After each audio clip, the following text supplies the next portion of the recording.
Hello gang, coming to you from Savannah, Georgia here where my 54 is docked, and let's just talk about this for a second. I went and got a groomer, then I misread the number and I shaved the bottom of my goatee off. It's a look. Anyway, we're going to talk about my first impressions of my first week on this 54. I've been on board for about 8 or 9 days. I'm leaving back to California today. I got to go work and pay for this thing. But let's talk about my first impressions, shall we?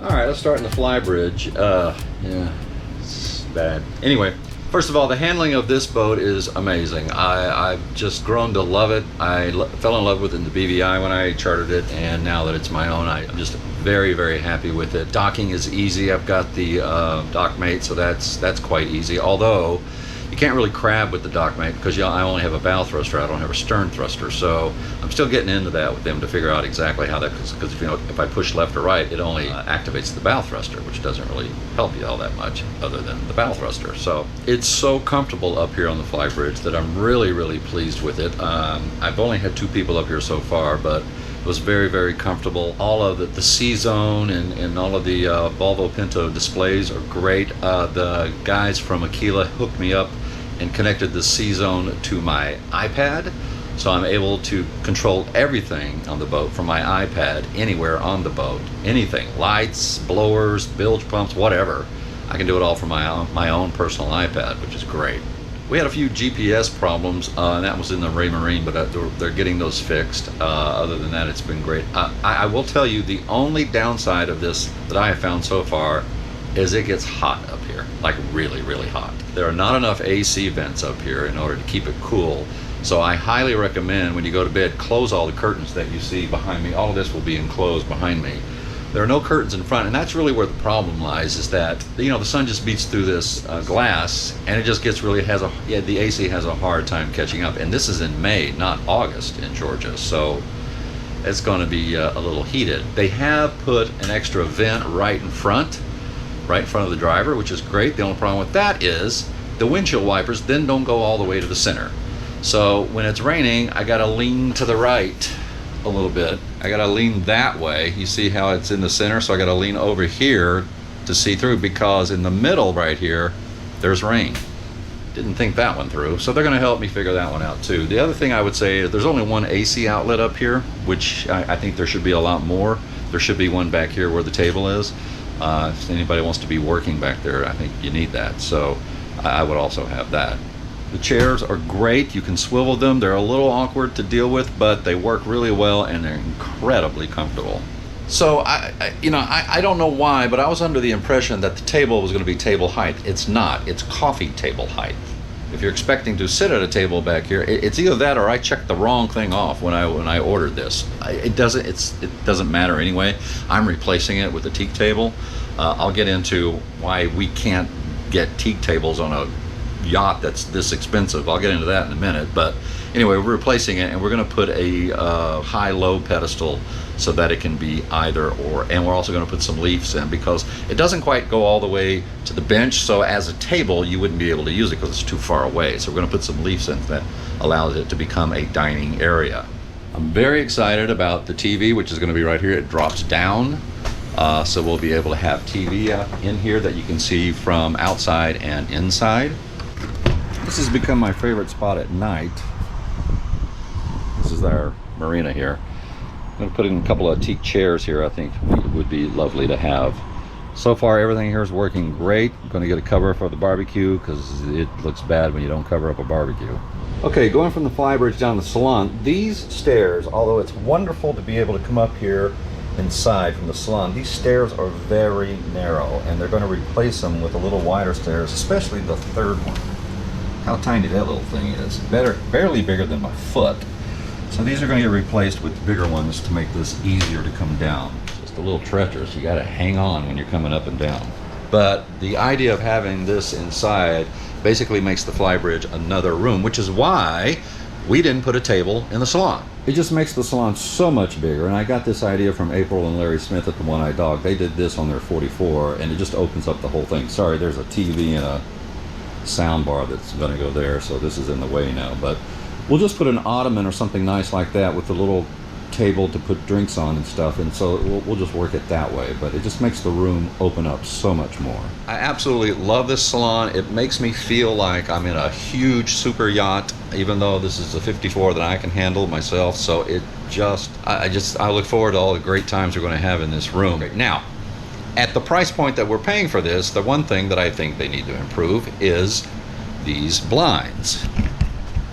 So you have to actually crawl over this to there to open those blinds. My wife is 4'11". How's she going to do that? Here, I'll demonstrate. So you actually have to get up here to do it, to open it, right? So what I'm saying is electric shades should be an option. Actually, they should just put them on there because there's no way to get to that. They're standard on the 70, so let's make it on the 54 too, shall we? Okay, coming into the Galley, very, very, very pleased with this Galley. Just really fabulously pleased. There's so much storage. Countertops are beautiful. We opted, let me close the trash can here. We opted for an oven rather than a dishwasher because I'm the dishwasher, apparently, and I'm okay with that. But we wanted an oven because I love to cook, and my wife loves to cook, so we wanted a full oven so that we could utilize that while we're on board. Microwave works great. The only thing for us, again, I mentioned my wife is 4'11", so some things are up high. We'll just get a couple of stools, and we'll have to work it that way. I have the wine fridge. It's not all that necessary because you also have wine storage in here if you don't want to refrigerate it. I love the little light that's in there too, by the way. It's in the mirror, you can see yourself. Hi. Just got interrupted by the dockmaster and the guy who runs MarineMax here. Look at that. My wife will be enjoying that, not me. Coming down into the port bedroom.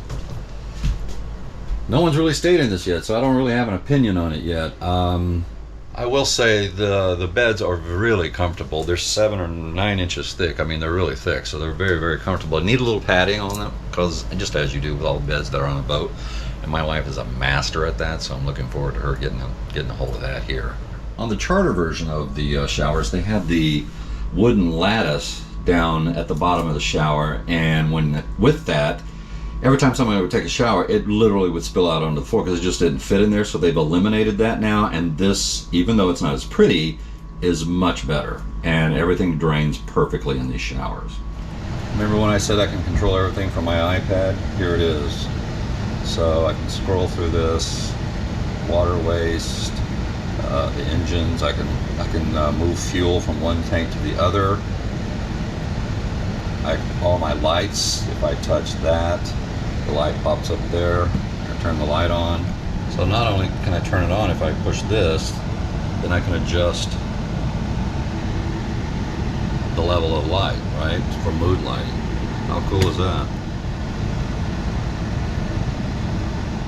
The C-Zone also has these quick things, like if I just want outside lights, all outside lights off, I hit that. Inside lights off, I hit that. When you go out to sea, you hit this and it changes the panel the way you need it, turns on all your navigation, what have you. After you dock, you come back and you hit on board and all that turns off. Very, very handy. And you, like I said, you take the iPad with you everywhere, and it's a much bigger screen. See, if you come over here, you can see this side. Here's my hand. You can see how big the screen is versus an iPad, which is much bigger and easier to read, at least for my eyes. So I mentioned transferring fuel. One thing that I think can be better is I ordered these spare fuel tanks, both port and starboard, so you can pump your fuel from spare port to port fuel tank, and the same thing on starboard. You can't go across. If you wanted to go straight from the main port fuel tank to the starboard fuel tank, you can do that, and obviously you're doing that because your generator's on starboard, right? But I couldn't go from port reserve to starboard main. You can't cross like that. It seems like it'd be easy to just switch some hose, add some hoses, and have that be flexible. I would love to see that be more flexible. Okay, headed down to the, I call it the VIP room. So my captain slept here, and he said it was amazing, and everything was comfortable and nice and cool. And you've got a area to sit here, plus an ottoman for, or I mean, what the hell do you call that? A stool, I guess. Yeah, I guess it's a stool. And the bathroom's a little bigger on this end of things. Okay, so out here in the cockpit. Now, as I said before about the table upstairs, here's the table here, which is lovely, but really at this price point, shouldn't we be offered a teak table? I think so. So my wife and I have ordered a teak table to replace this, which will be coming in about a month. And we're gonna put some nice teak chairs, probably one on each end and two here. Maybe the one on the ends will have armrests. These two won't. Foldable chairs, obviously, so you can fold them down when you're underway. So I got the Aquila Dinghy. I've only taken it out once, and I've just fell in love with it immediately with the power that it has. Yes, it's a luxury and quite a bit of an expense to go this route instead of getting my own dinghy, but I don't know, I just kind of wanted to keep it in the Aquila family. It's a personal choice, and I'm very happy about that. Every time I get on this boat, I completely forget and I'm reminded, I need to clean that up, the width of this thing. It's just so easy to walk around, right? I'm not bumping into anything when I walk around it. It's so wide. And this obviously, as amazing as it looks, sat up here the other day when we were underway and it was great. I will say one thing. When you're sitting here, let me demonstrate. So when you're sitting here, if you were in a little bit of rough seas, or just a little bit, and you jerk back, your head hits that. So you need a cushion, right? So we're going to add, somehow, just put some extra cushions back here for your head, because you're going to bonk your head back here. So that's it. I know that's quick and not a lot of info, but I've only been on it 7 or 8 days, so I'm still learning and still figuring out some other things I want to do. So, you know, it's a journey. You'll be on it with me if you want to come. So hit that subscribe button and join the fun. See ya.